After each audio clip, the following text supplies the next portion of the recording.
सोगाव सेवा सोसायटी निवडणुकीत परिवर्तन पॅनलचा दणदणीत विजय।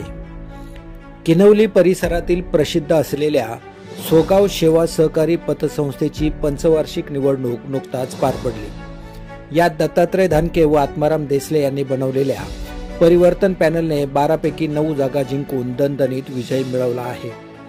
बाजार समितीचे संचालक व शिवसेनेचे युवा नेते सुनील रामचंद्र धानके यांच्या नेतृत्वाखाली ही निवडणूक लढवण्यात आली।